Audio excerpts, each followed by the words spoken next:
आज एक अच्छी सी बात को समझ लेना है कि मैं क्या बोलने जा रहा हूं। विश्व में धनुर्धारियों में अर्जुन सबसे प्रसिद्ध और विख्यात और शक्तिशाली धनुर्धारी बने हैं। उनका नाम क्या बोलो? अर्जुन जी। महाभारत में पंच पांडवों में अर्जुन जैसे धनुर्धारी कोई हुए क्या आज तक? इनके गुरु कौन हुए बताओ? बोलो जोर से। अब ये द्रोणाचार्य से अर्जुन ने धनुर्विद्या सीखी। बेटा थोड़ा आवाज बढ़ा दो, थोड़ा आवाज बढ़ा। एक को जीरो कर दे, एक को भरत चेक करना है, एक को लगाया क्या? थोड़े इनके पुर्जे जो जानते हैं नजदीक जाके देखो कि इनका क्या है भाई।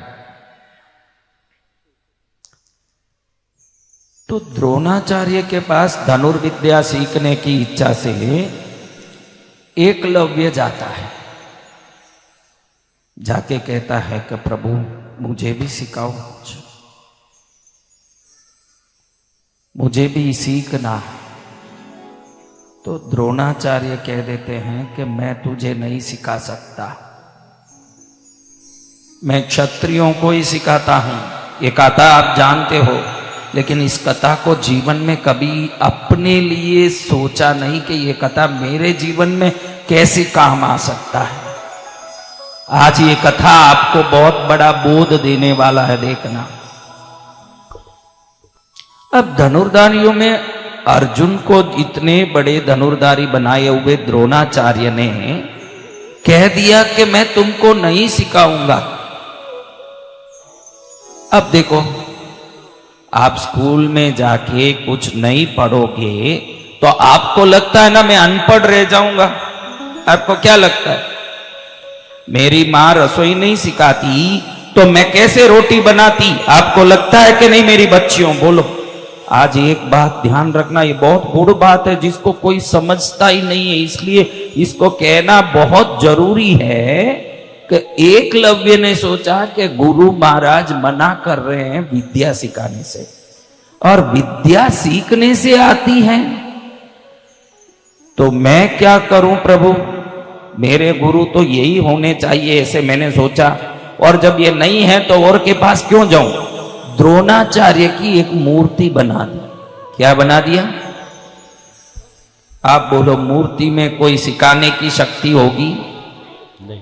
अब ये मूर्ति को सामने रख के मन में सोचे कि गुरुदेव ही सिखा रहे हैं मुझे और मैं सीख लूंगा।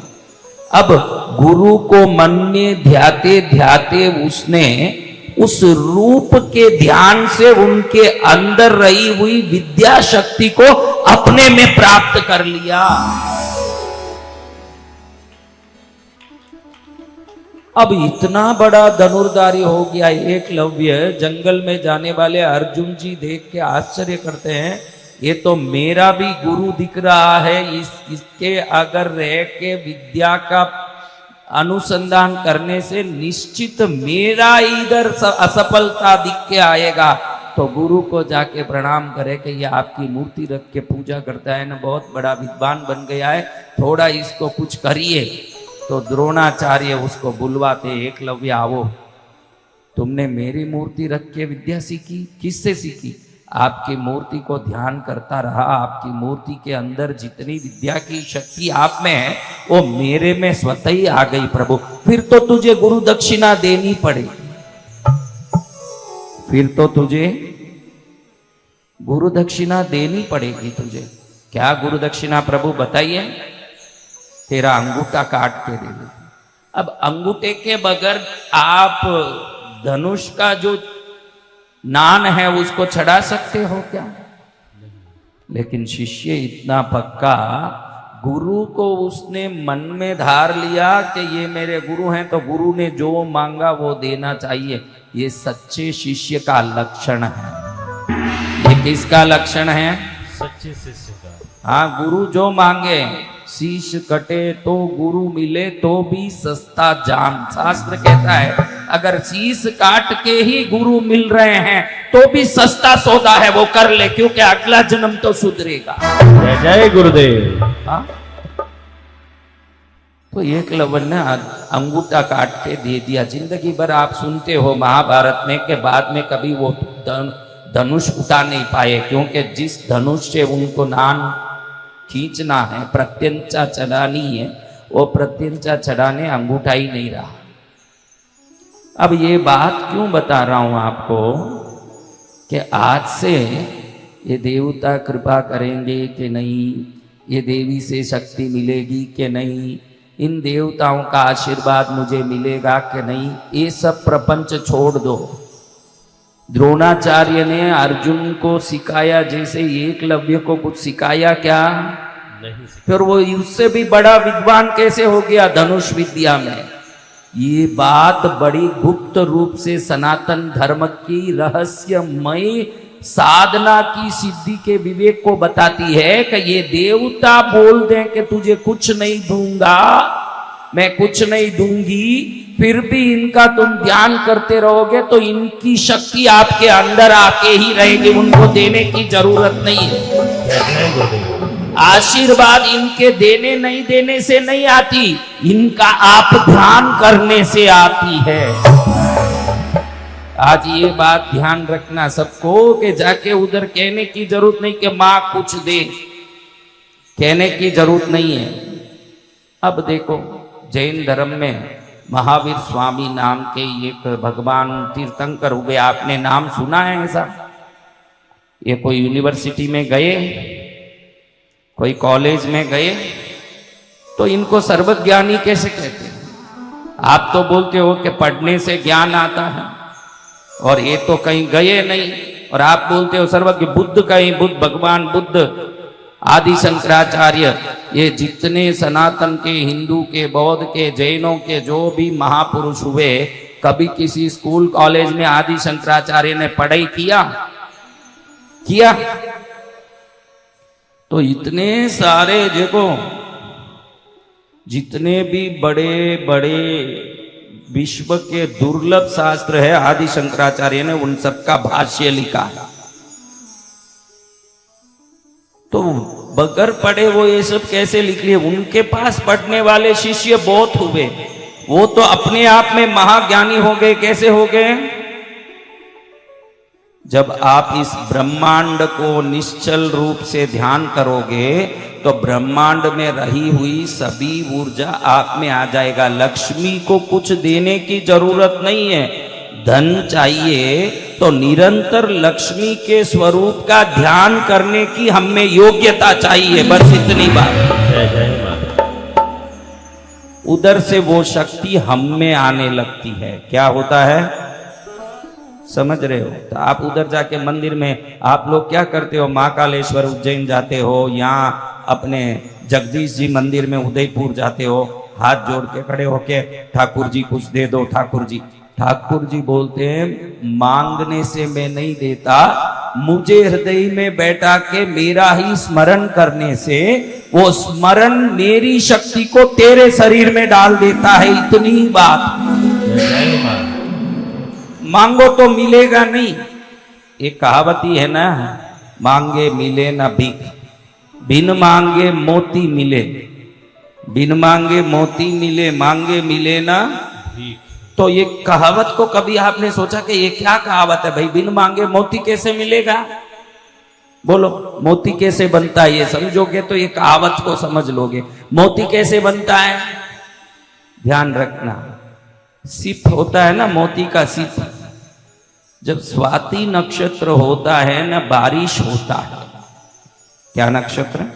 स्वाति नक्षत्र। हाँ, जिस दिन स्वाति नक्षत्र हो और बारिश हो तो उस बारिश की बूंद नीचे गिरते ही वो सिप का मुंह खुल जाता है, और वो जो बूंद अंदर गिरता है, वो सिप ने वो बूंद को पकड़ा तो वो पानी का बूंद ही मोती बन जाता है। ये आप जान लो। समझ रहे हो ये बात?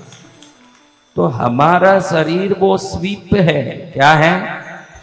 उसमें कोई मोती है नहीं, लेकिन इनका स्मरण रूपी वो जल, अमृत का जल अगर हमारे अंदर गिरेगा तो सिद्धि रूपी मोती हमारे में प्रकट हो जाता है। इतनी सरल बात। मोती कब प्रकट होता है? जब स्वाति नक्षत्र का जल का बूंद सीप में गिरता है तो वो अंदर जाके मोती बन जाता है। वो शायद आपको पता नहीं होगा, लेकिन हमारे भी पूजा पाठ में बहनें बहुत दिल लगाती है। कई बार मैं बोलता हूं, माता जी दिया करती हो? हाँ रोज करती हूँ गुरुदेव। फूल चढ़ाती हो? रोज करती हूँ गुरुदेव। धूप दीप करती हो? रोज करती हूँ। अच्छा, तुम्हारे कुल देवी के हाथ में क्या क्या अस्त्र शस्त्र है बताओ माता जी? शायद त्रिशूल है महाराज, शायद कोई चक्र है। देखो, आपकी पूजा से ज्यादा जरूरी है उस स्वरूप का स्पष्ट ज्ञान, शक्ति। क्योंकि देवता सब देवता है। आपको लक्ष्मी चाहिए तो 2 हाथ में कमल और अभय वरद हस्त वाली देवी के स्वरूप का ध्यान करना पड़ेगा। क्योंकि शक्ति पूजा से नहीं, उनके स्वरूप ध्यान से हमारे अंदर स्थानांतरित होता है। कई लोगों का भी, बहनों को पूछ लो कि तेरे कुल देवी की क्या क्या अस्त्र शस्त्र है, विचार में ही पड़ जाएगी कि पता ही नहीं है। जिनका कोई पता ही नहीं है उनकी शक्ति तुम्हारे जीवन में कैसे काम करेगा भाई, ये तो बताओ। हाँ, बहनों को बोलूं कि जो भी काला आदमी है, भाई मेरा पति काला है, कैसा है? मेरा पति काला है, इसलिए कोई भी काला आदमी खटखटाए दरवाजा तो वो मेरा पति है, ऐसे हो सकता है? तो तुम्हारा पति का कुछ तो लक्षण होगा, कहीं तिल होगा, कहीं मूंछ ऐसी होगी, कोई बाल होगा, उसको देख के आप पहचान लेते हो कि ये मेरे पति हैं। तो बिना स्वरूप के ज्ञान से कुल देवी को कैसे पहचान पाओगे बताओ? वो भी स्वरूप का ज्ञान होना चाहिए। ये ज्ञान हम में नहीं होने से नुकसान क्या है? हमारे घी, पुष्प, नैवेद्य, फल सब तो खूब लगा के अपने जीवन में भक्ति तो कर रहे हैं, लेकिन जब वो स्वरूप ध्यान में आएगा, मैंने कल बोला अचार बोलते ही मुंह में क्या आता है? कल ही तो हमने सुना, अचार बोले तो मुंह में क्या आता है? पानी। पत्थर बोलेंगे तो मुंह में पानी आएगा क्या?